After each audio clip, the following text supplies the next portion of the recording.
I'm going to start things off tonight by addressing a song called "Gimme Shelter." It's written by the Rolling Stones back in 1969.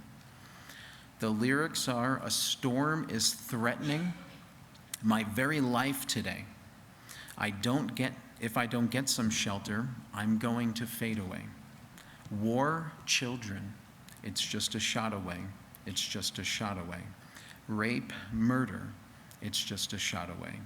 It's just a shot away." Now, this was written at the end of a very cataclysmic decade. This was written at a time when a generation was finding social unrest to the point where the fabric was ripping apart in our culture and society. And we also see that there is nothing that's new under the sun, and the very issues that are highlighted here, that are screamed out in this song, are the same issues that David himself has just dealt with in chapter 13 and 14, leading to chapter 15. We have his very own children who are now at the place of rape and murder. We have just come from this in the last chapter, setting everything up for chapter 14. And so we have with chapter 14, with verse 1, it says, "Joab, the son of Zeruiah, perceived that the king's heart was concerned about Absalom." So if we remember, Joab is the general. Joab is the person who David has counted on for his army. And Joab has definitely done his own thing in his own way, in his own time. But there's been shining moments that Joab has had. This is going to be one of those highlights, and it's to be determined which kind of highlight this ends up being for Joab. But he perceives that the king is hurting in regards to the loss of his son Absalom. Absalom right now is in exile. He exiled himself, ran away to go to live in the land of his family, which is from a Gentile culture, from a Gentile king, not connected to Israel. And we see here David is in a relationship that is stuck. And here are some of the dynamics of this. I think we all have been in a situation before where there's been transgression, there's been sin, and the relationship has been violated to some degree. Usually, these things are temporary. We have these kind of violations, if not every day, probably every week. But David is in a very challenging one. So here's the situation. David is the father and Absalom is the son. David is the king. Absalom is the prince. Absalom was really the person at this point after Amnon would have been the next in line to the throne. And David is also the leader of a nation, and Absalom is the citizen of a nation, and that nation has its rules and has its laws. What do you do when that relationship that is so close, tied to those things, tied to my son, and then also the rule of law, when your son is responsible for something like murder? I think we know what the right answer is, how David should handle someone who's responsible for murder, but I want us to just imagine for a minute that this was your own son. And if you said yes, then he could be pursued and capital punishment could go forward. But if you didn't say yes, your son could live longer. David doesn't exactly say no. We just see David not acting. And I think the gravity of the situation is something that we can at least appreciate. There's no winners here. This is a bad, bad situation. There is a storm that's brewing here, and it's bad. So Joab is trying to resolve this for his king. And in his general ways, he comes up with a strategy. He goes and he sends to Tekoa, which is about, I think it's like 7 miles south of where David is at. He brings from there a wise woman and said to her, "Please pretend to be a mourner and put on a mourning apparel.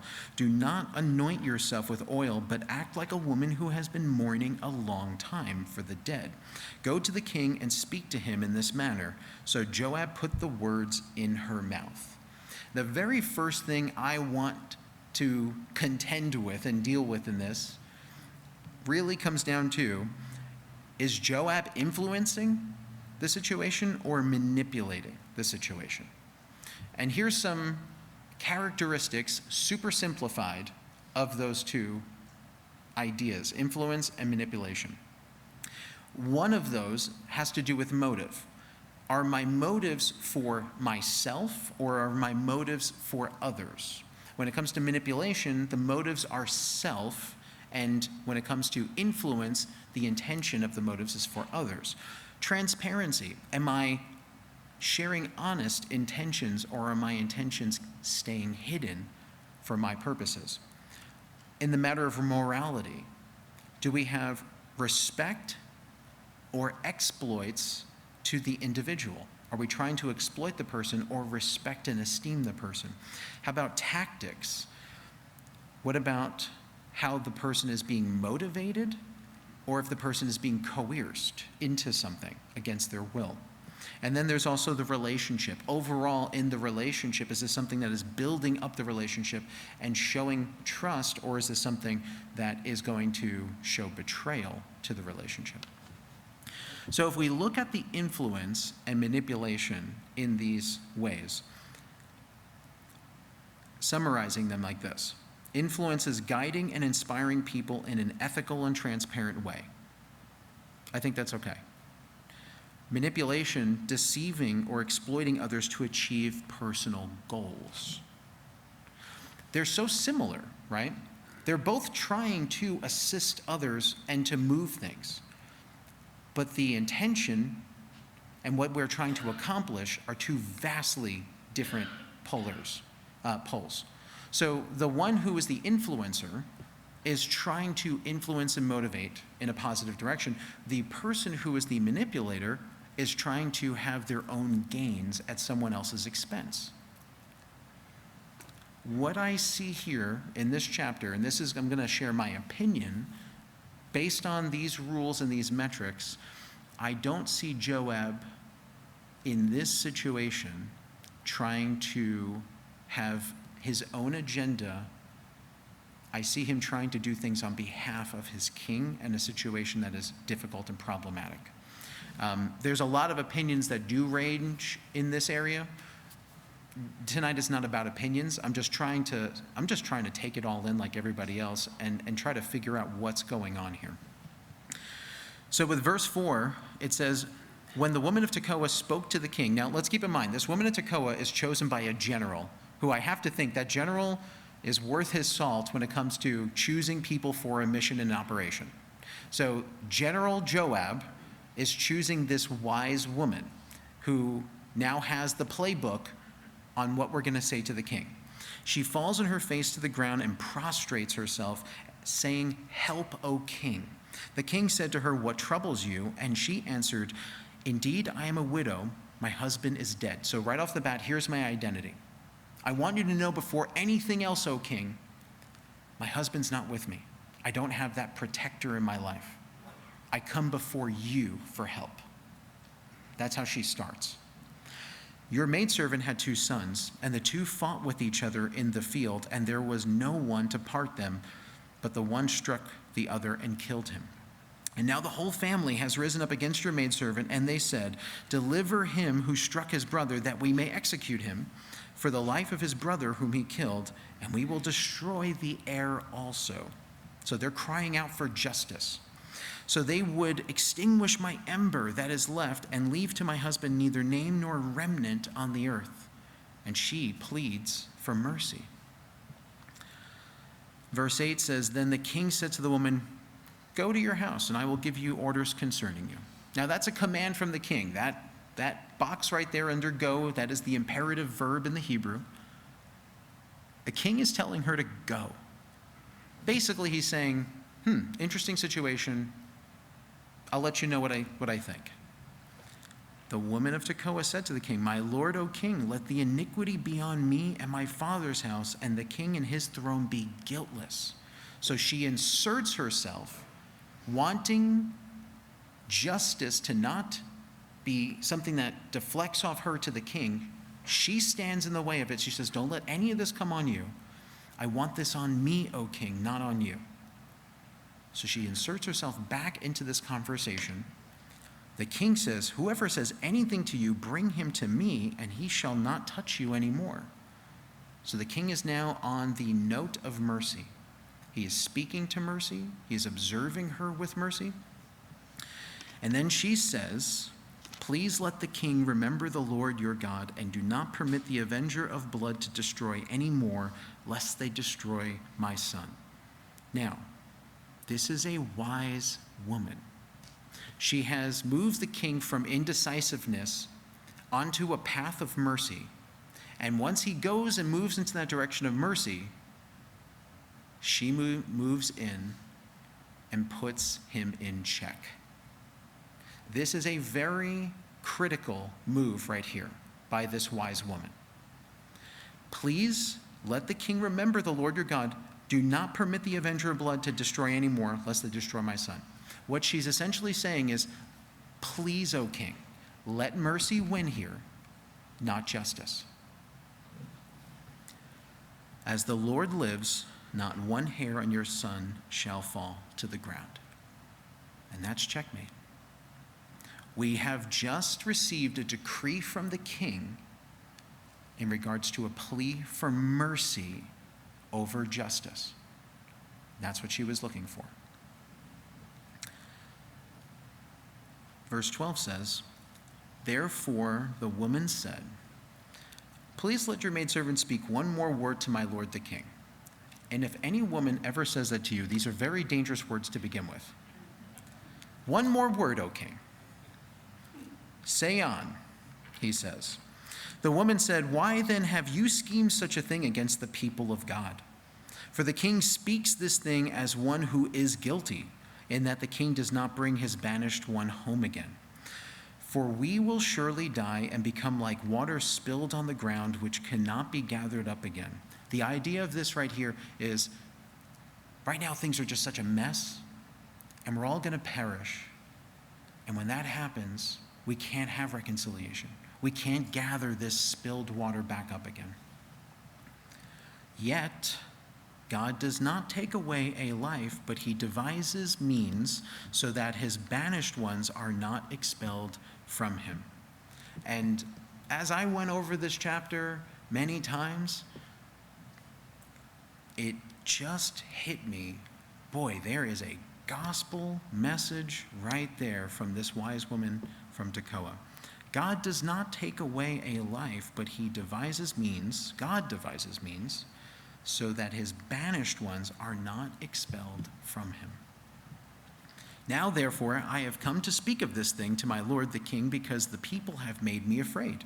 And your maidservant said, I will now speak to the king. It may be that the king will perform the request of his maidservant, for the king will hear and deliver his maidservant from the hand of the man who would destroy me and my son together from the inheritance of God. So again, we're addressing justice here, and we're talking about the king delivering to her mercy over justice. Your maidservant said, the word of my lord the king will now be comforting, for as the angel of God, so is my lord the king in discerning good and evil. And may the Lord your God be with you. Now, before I go any further with this part right here, so is my lord the king in discerning good and evil. If you think back to the very beginning of 2 Samuel, we had situations where David was taking action immediately on messengers. There were people who did not live within the hour that they gave a message to the king, because the message that they gave the king was evil. She's putting herself in a situation where she knows, I could go down right now with this. But she's pleading on behalf. I don't know how much Joab has forced her. I don't know how much Joab made the case for this, but boy, these are bold words. But she's trusting that David will see good and evil here and discern it. May the Lord your God be with you. Then the king answered and said to the woman, "Please do not hide from me anything that I ask of you. Please let the Lord my king speak. Is the hand of Joab with you in all this?"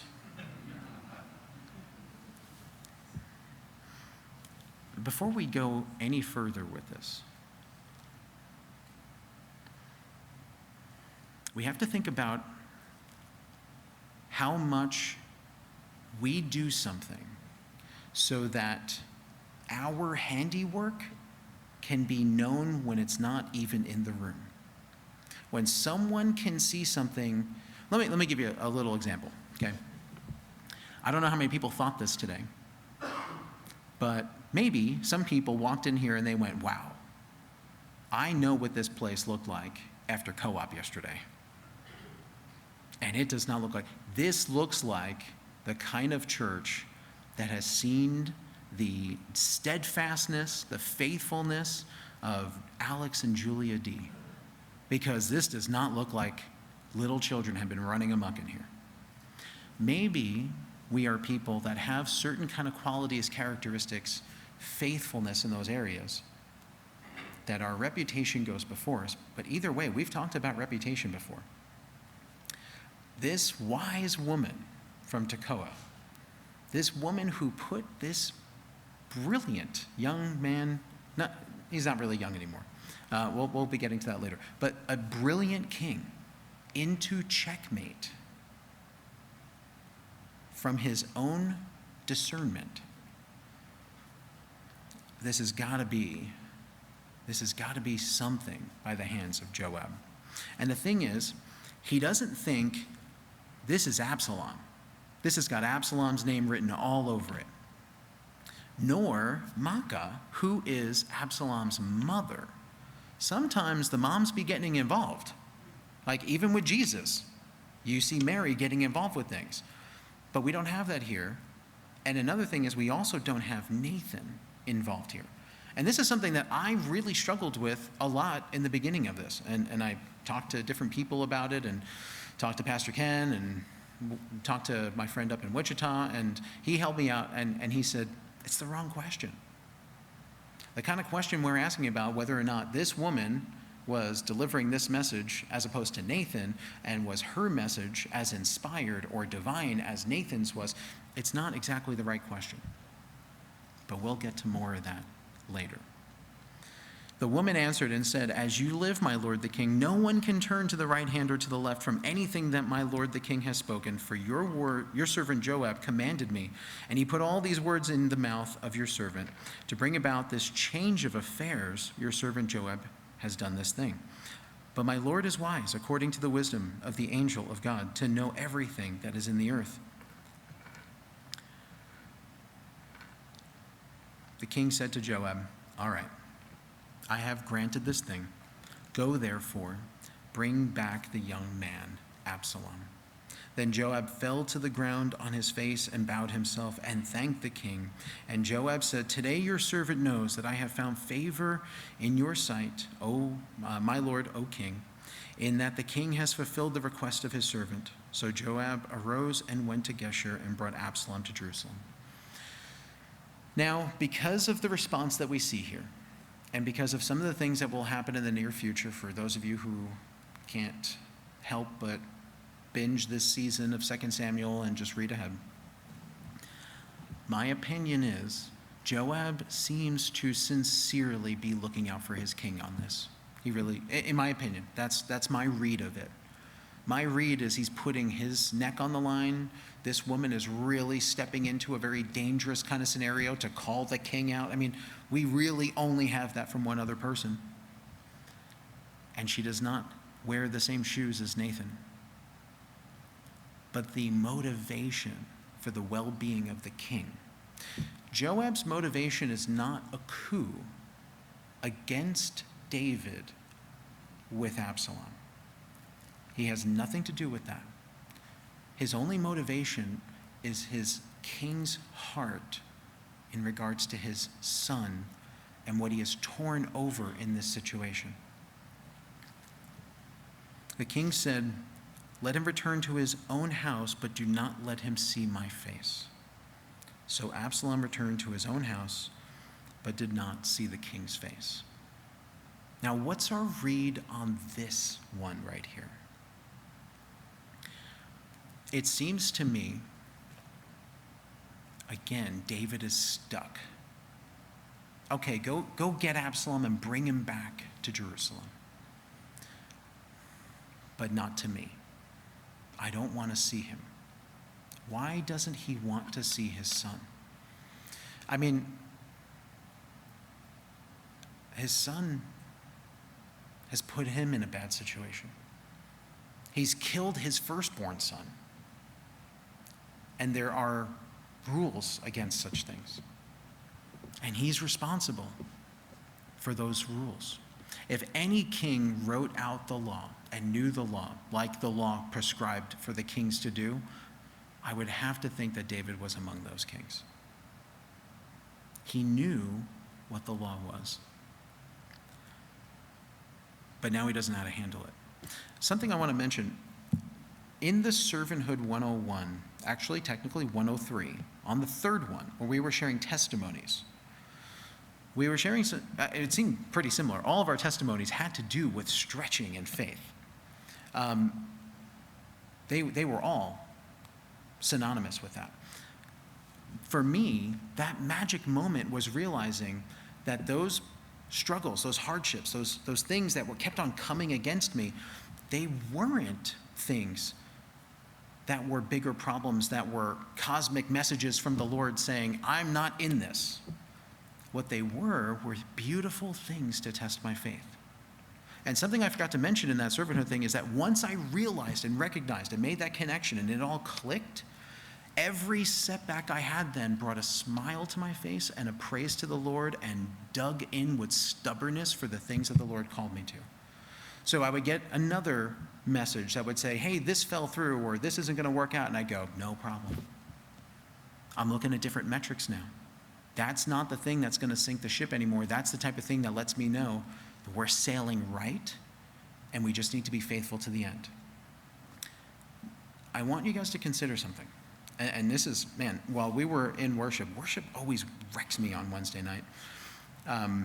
But we're going in a time of worship, and I'm just thinking about, and the Lord's leading me to the last things that the prophet Nathan was saying to David before we move on with David and Bathsheba. It comes in 2 Samuel 12:13.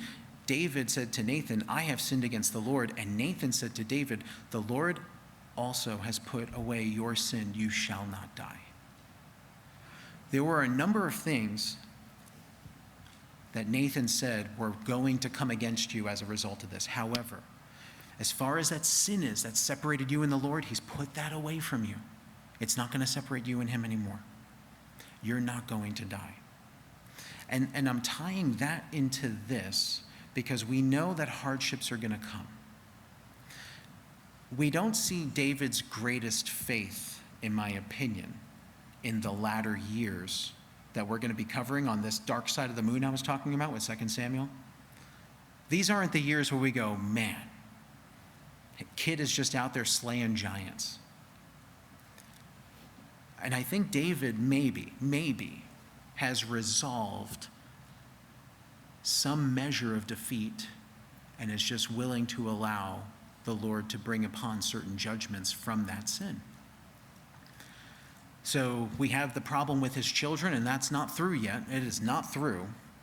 And David, to a certain measure, concedes. We don't see him take definitive stances. We don't see him lead the way. We don't see him even take these things up with God like he is so known to do. We see him concede. We see him allow it to happen.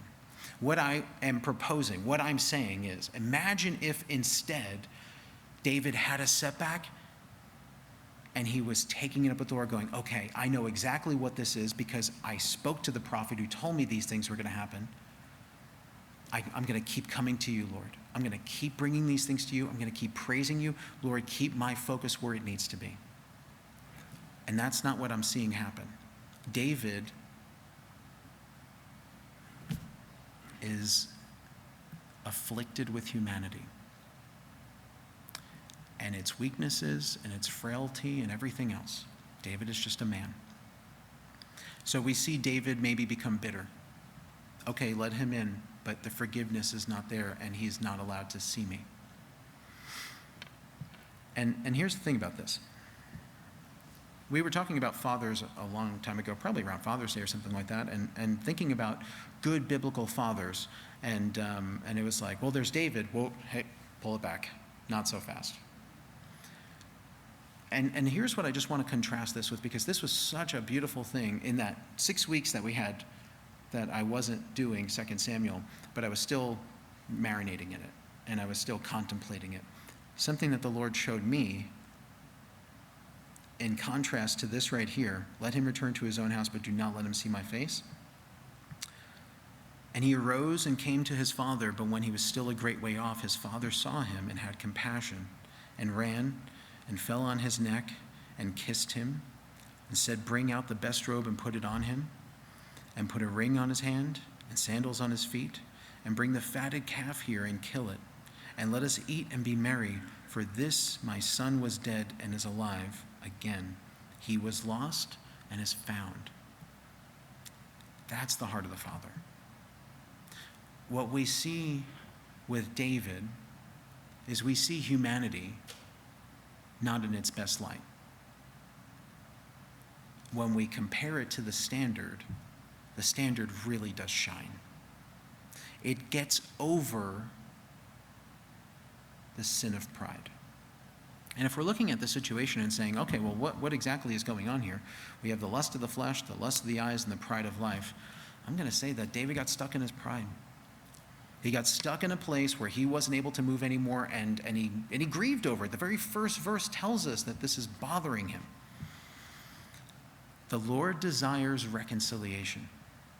My goodness, the story of the prodigal son, one of my favorite things about it, there was a book about the prodigal son that I read, where a person who was investigating the story went to cultures all throughout the world to try to find a culture where if a son went to his father requesting the same things, what kind of culture would accept that? And he couldn't find any that would.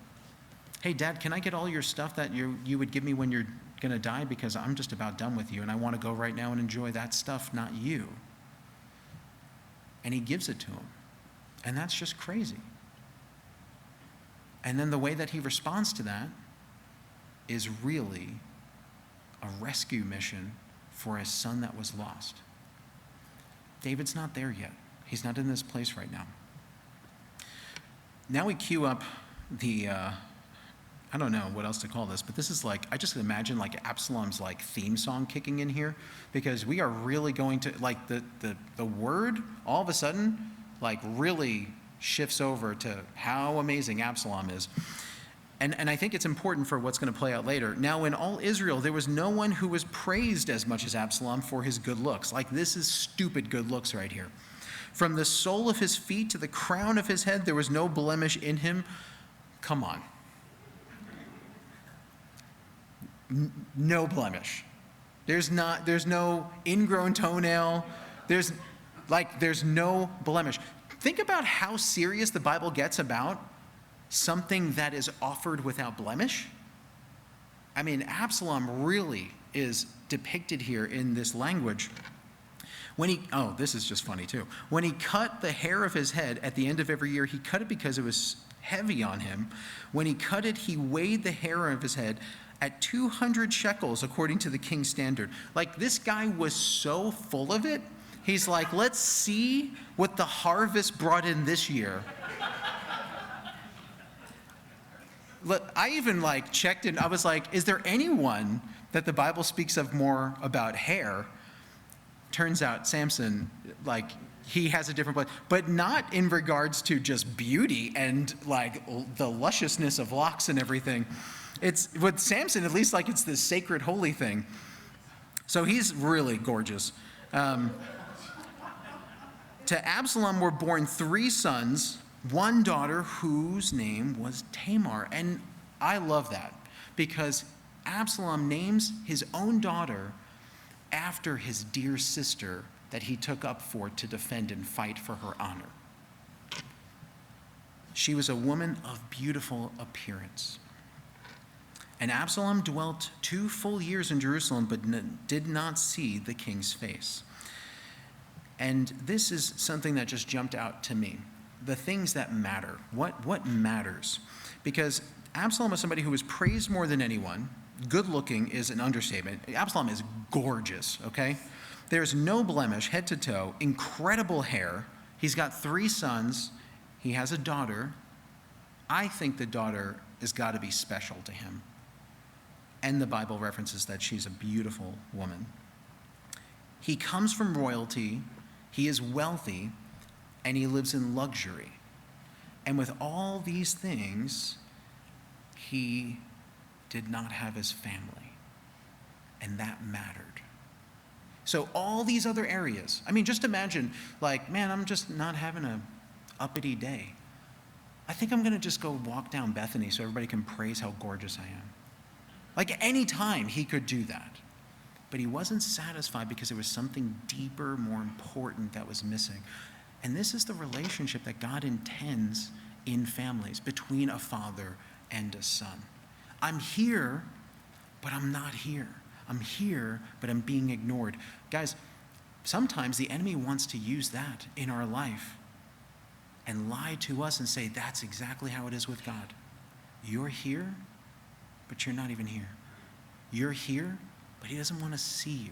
He doesn't want to know you. He doesn't want to hear from you.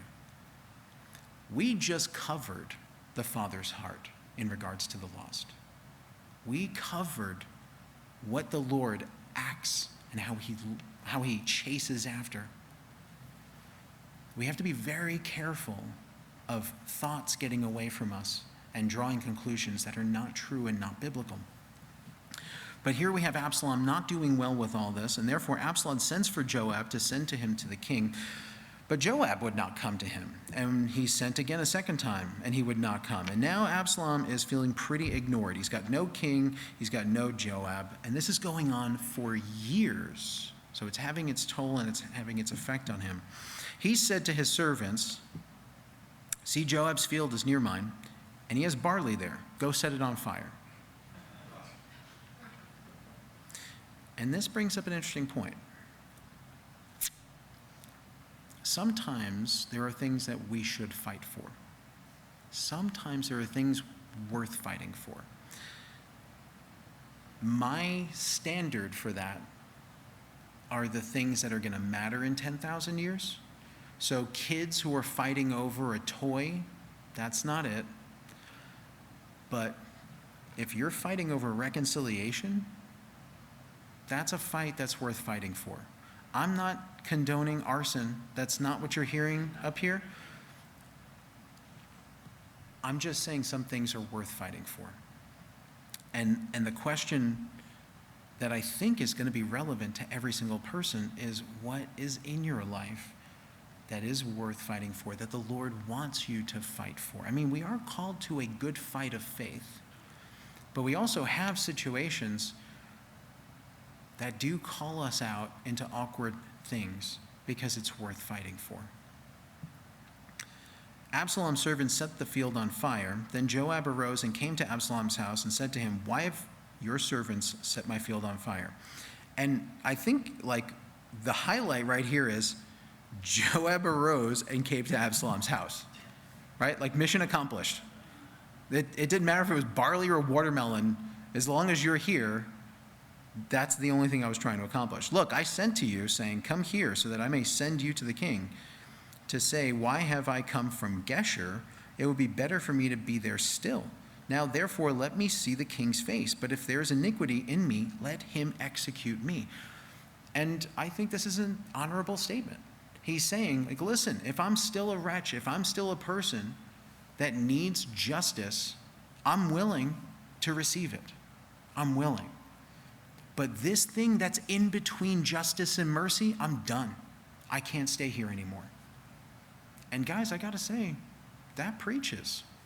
To be in some place that's not justice and it's not mercy, what is it? What are you left with? If there's something that's outside of both of those places, it doesn't sound like it's from the Lord. So Joab went to the king and told him, And when he had called for Absalom, he came to the king and bowed himself on his face to the ground before the king. This is Absalom now, coming to his father. I want you to remember something. The last time that Absalom saw his father, he was asking for permission to have a party at his house many years ago. That was the last time he talked to his father. Knowing that he had betrayal in his heart, knowing that he had murder in his very near future, saying one thing to his dad, planning a whole other thing. But here finally, there's reconciliation. And I want to say something in regards to this whole situation. It's complicated and it's messy.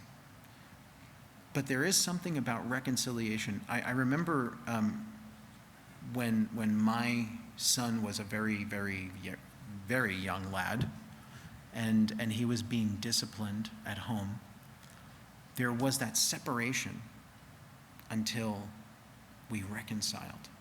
And a much easier example was always the pug we have now is not my pug. That's my daughter's pug, Benny.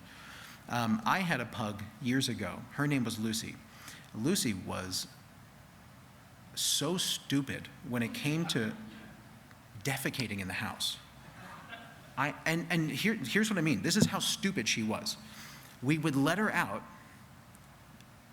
She would go out for minutes, come in, poop in the house. We'd let her out. She'd go to come in, and we would yell at her, "Go potty outside." And she'd turn right back around, go back, and she'd sniff around and circle around, and she'd come back. "No, go potty outside." So we had a thing, okay? And here's the thing. Sometimes you'd walk into the house and you could smell the transgression. Like when you first got home. Like you walk and you're like, where is that dog? And you just start calling her name and she's back in some corner and she's like, "I'm not going out there. I know exactly why you're calling me." But the thing is, once we changed the tone, once I got past that initial, "Okay, come here," she was just crazy. Her tail was uncurled because it was flying around so fast. And she's just like, she can't even hold still. She's vibrating back and forth and everything. And because there's reconciliation, she's coming over and sneezing in my face, which is the greatest gift a pug could ever give an owner. And licking and running around in circles because there's reconciliation. Even a stupid animal can understand it. And Absalom here, a prince, a very high person in the history of mankind. He sees his dad, he has this final opportunity, and he just flattens himself before his father, because his father, he broke honor with his father. He deeply transgressed against his father. And he bows before the king, and then the king kissed Absalom. And this is huge. This is absolutely a huge moment in the close of this chapter and how far we've come from the start of things to where things are now. But it's still a little messy because we have a multitude of things that are wrong here at the same time. With David, we have the situation where David didn't protect Tamar. He authorized Tamar to serve Amnon. He did not administer justice for Tamar. It doesn't ever get addressed that his daughter was raped. And he did not see God or counsel. Now, Absalom, on the other hand, he did not take matters to the king. When this happens to his sister, it says from day one that he had murder in his heart for Amnon. He knew exactly what he wanted to do. But he didn't take the matter to the king. He did murder his brother in vengeance. He fled in exile to a foreign city. He doesn't even go the route that it calls for in the law so that there can be proper judgment and everything. He goes to a completely foreign city. And of course, he does not seek God or counsel. Who's right and who's wrong in this chapter? Well, let me just bring up something else. We have Joab, who also murdered Abner, never had any responsibility for that. Every one of these people should be dead. David should have been killed for his adultery and murder of Uriah. Who's innocent here? The wise woman from Tekoa, I can make the case that she shouldn't be alive. She lied to the king. This chapter is filled with guilt. This chapter is filled with messiness. So we have something that is unresolved, very, very unresolved, in regards to the matter of justice and the matter of mercy here in this chapter. And there's tension with that being unresolved. We're going to cover a little bit here of 15, just to send us off. After this happened, that Absalom provided himself with chariots and horses and 50 men to run before him. After that scene with his father, Absalom provided himself chariots and horses and 50 men to run before him. And this brings up perception and a quote that I have to, everyone in this room has heard that quote before. Perception is reality, right? We've all heard that quote. I can tell you firsthand, I hate it maybe more than any of you, because I got in trouble at one time at work for something that I was not guilty of. And my manager said, well, perception's reality. And I was like, no, dude, reality is reality. We shouldn't be having this problem right now. But the thing is, perception has vast impact on us. If you see this gorgeous, gorgeous man who is coming into the city, and before him go horses, chariots, and a big group of men, that's a posse, 50 guys. I don't run 50 guys deep. You got to feed those men. That's a lot of people. 50 men. It's saying something. It's saying you're somebody. It's saying you have power, you have influence. It beckons the question how we're influenced. What are the things that influence us? Let's be honest. If somebody rolled up in our parking lot with a group of 50 deep, like security, detail, all that kind of stuff, I'm going to be busy that night with your questions.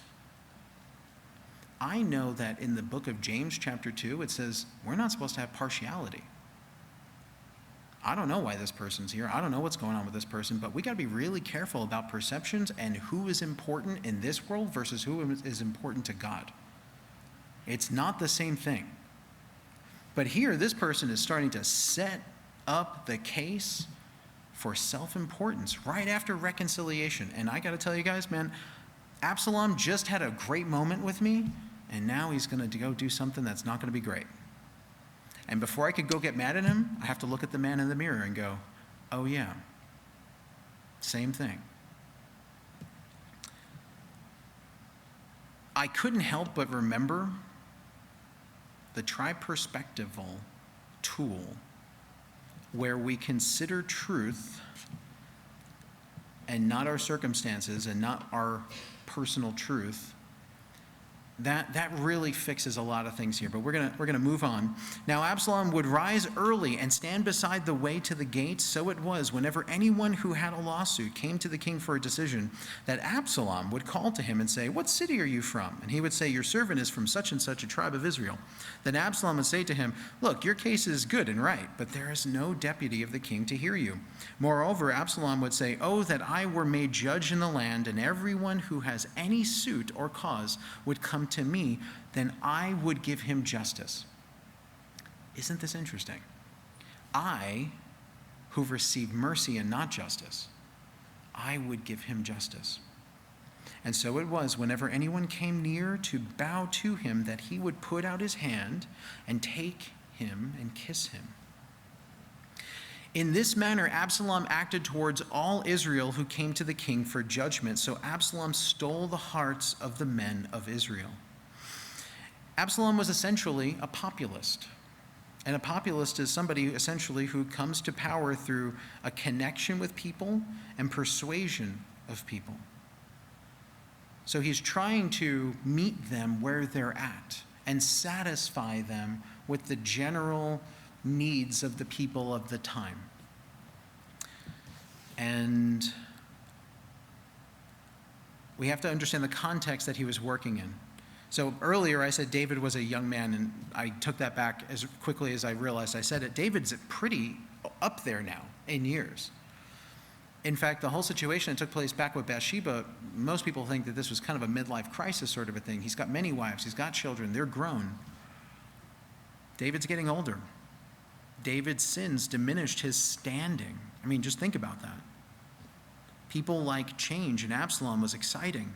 Absalom was very skilled and cunning. David had to enter into the fellowship of his suffering. So David right now is going through the fire. He's in that furnace, and he's dealing with those repercussions from his actions. But Absalom's fresh and young and gorgeous. Here's the thing about Absalom. I'm going to zoom in here a little bit. He carefully cultivated an exciting, enticing image with chariots, horses, 50 men that run before him. He worked hard. Absalom rose early, right? He knew where to position himself. He wasn't just like hanging out at the bar. He was hanging out in front of the place that you would go to meet the king. He was basically dressing for the part that he wanted. He looked for troubled people, those who had that lawsuit. He reached out to troubled people. He took a personal interest in the troubled person. He sympathized with the person. He never attacked David directly. He left the troubled person more troubled. There's no deputy to hear your case. Without directly attacking David, Absalom promised to do better when he said things like, "Oh, that I were made judge in the land, and everyone who has any suit or cause would come to me, then I would give him justice." So something just to consider. This is a very real problem that's stirring up in Israel in this story. But one of the things we have to remember is we have an enemy, and our enemy doesn't sleep. Our enemy doesn't take vacation. Our enemy is beyond Absalom's craftiness and cunning. Our enemy is ridiculously patient. What does our enemy have to do to gain the advantage against us? This brings up, for me, politics. Everything that I see here with Absalom, all of his promises, the hopes that he is leading the people of Israel to. I want to review some of the things that we went over earlier. Influence versus manipulation. Are the motives self or others? Transparency. Do we have honest intentions or hidden agenda? Morality. A respecter of persons or exploitation of persons? Tactics.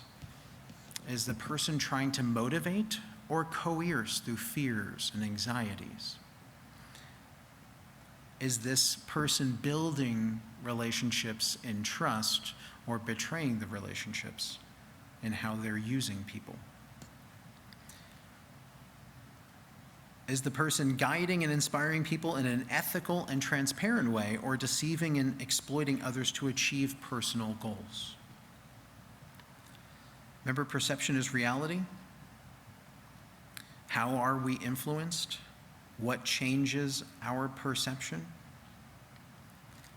And then that tri-perspective truth, looking up to what actual truth is as opposed to the circumstances we're dealing in as we head into election season and we're 2 months out and things are just really, really getting to a tipping point. And I feel this way about this person because they said something that really hit my feels and my truth, and this person said something that totally, completely incensed me, as opposed to looking up to the direction that God wants us to look up to for what truth is. Remember justice and mercy and that problem that we have? That problem that David is absolutely, completely stuck in. It will never, ever change for David. It will never change. And justice and mercy is completely, completely resolved in the cross. We don't have any politician who will ever give us justice and mercy. We don't ever have, there will never be a human being that could ever satisfy justice and mercy except the cross. And fathers,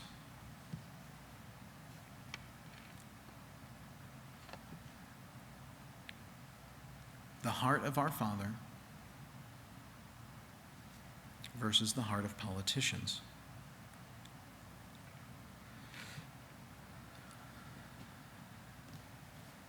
Psalm 121, a psalm that is usually accredited to David. I lift my eyes to the hills.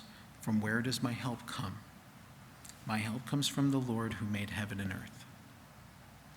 So while we have many people who are very, very good and very crafty at wording things, phrasing things, especially spinning things, doing things with agendas, I can't help but be steered in this story, in these chapters, to what sincere influence looks like, to what sincere manipulation looks like, and to what our help looks like, what our true answer, what our living hope actually is. I want to pray.